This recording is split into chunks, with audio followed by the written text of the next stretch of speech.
It's beer o'clock on Real Ale Craft Beer, and this is a really intriguing question. The question is, does it make a sound? And I was looking at this can from Vibrant Forest Brewery,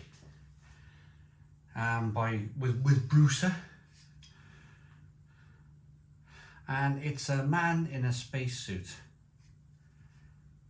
Was he walking out there, zero gravity, on the moon, enjoying a beer on the moon? All these beers coming out the top of the bottle. Yeah, but it's called Does It Make a Sound? And I suppose that's the real question. Does it? Is there sound in space when you're walking on the moon? When your feet are hitting the ground? Is there a sound? Is there a sound when you open a beer on the moon? Or, that's the noise I was trying to recreate.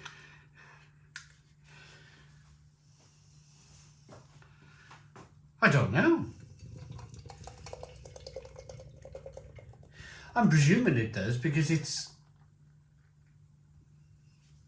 still kinetic energy, isn't it? There's kinetic energy when you're clicking the top of the can and you're opening it, and it's kind of like metals grinding against metals, only on a very small scale, of course.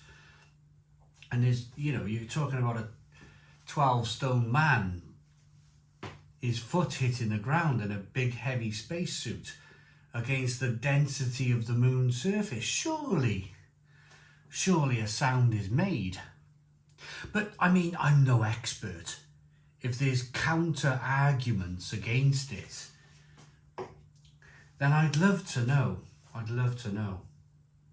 But this looks good. 2-finger ivory coloured head, good levels of carbonation, a hazy straw coloured beer, not much in the way of sediment in the bottom of the glass. A lot of these breweries now, they have equipment whereby they can purposely regulate, that's the word, regulate the amount of sediment or haze, if you like, that makes its way into the beer without offering up a lot of sediment in the bottom of the glass. Modern brewing equipment is quite brilliant. And to be honest with you, I'm going to mention another brewery here.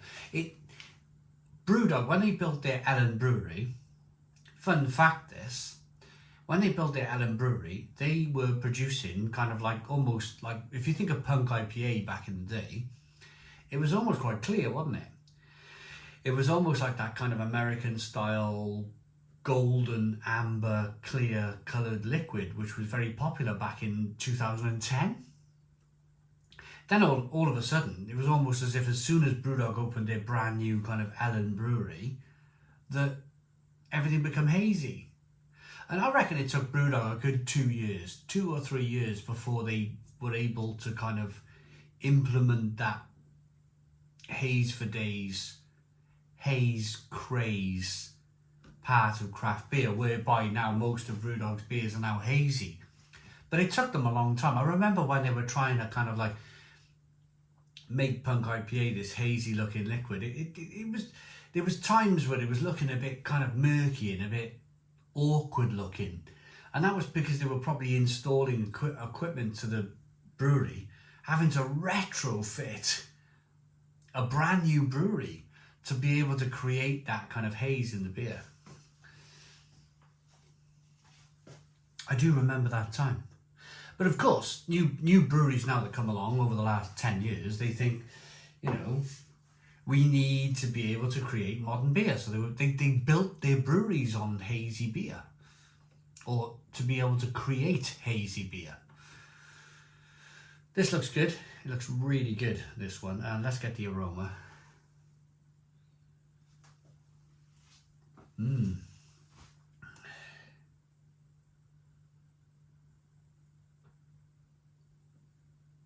Tangerine, lemon, lime, grapefruit,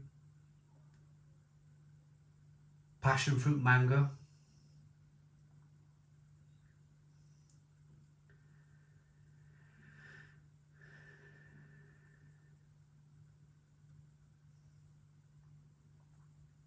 Yeah, it smells really good. Let's dive in.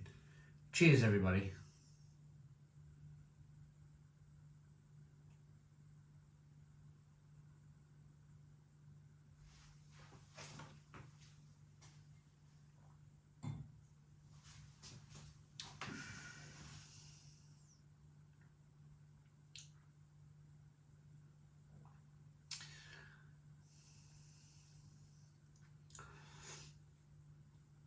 Citrus pine, softness, pillowy, oaty, wheaty softness to the beer. Passion fruit mango goes alongside that kind of pillowy, wheaty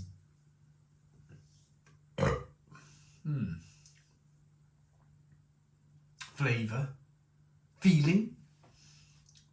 Not much in the way of bitterness on this beer.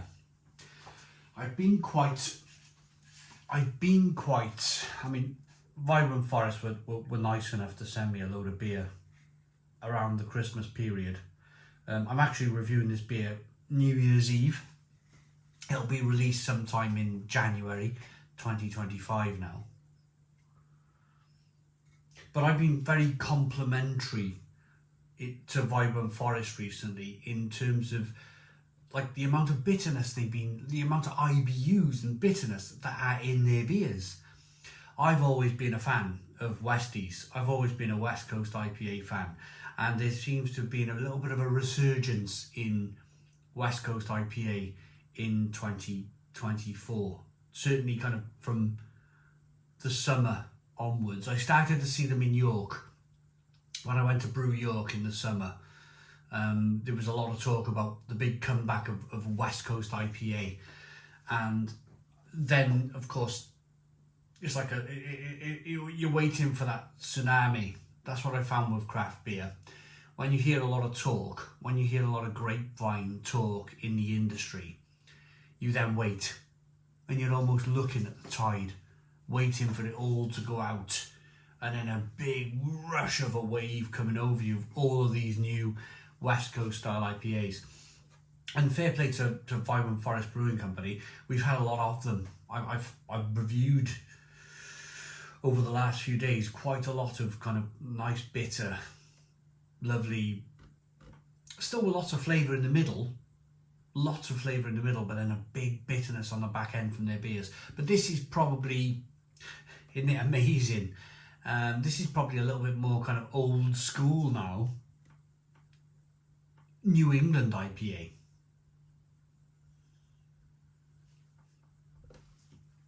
I feel like this beer style has been done to death. I feel like that there's a lot of people maybe have drifted away from craft beer over the last year or two because of the sheer amount of New England IPA. The point is, these people will not tell you why they're drifting away. They will just drift away. They will just drink something else. They will drink lager or Westies or wherever. And then the craft brewers are left scratching their heads as to why their sales are going down. But thankfully, there's people on Untapped, and there's people on Facebook and Twitter, and there's a lot of communication these days. Even me in my little world here on YouTube, we're able to communicate back to the breweries to say, hey, New England IPA is so yesterday now. It's all got a bit boring. And I'm not sure if I can ever get over New England IPA at this stage, because there was just such a barrage of it. There was just so much of it.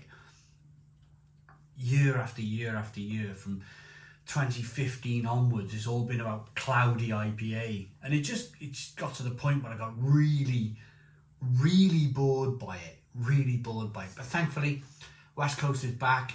There's great lagers out there. Stouts and porters are doing their thing. So I'm going to respectfully review this beer in terms of the style, because I think it's a very good New England IPA. But I'm just a bit bored.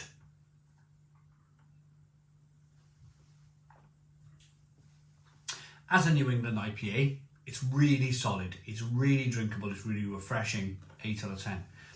8 out of 10 from Real Ale Craft Beer. Please put your comments in the comments box. Subscribe to our daily beer and food reviews. Give us a big fat thumbs up. Boom. Cheers.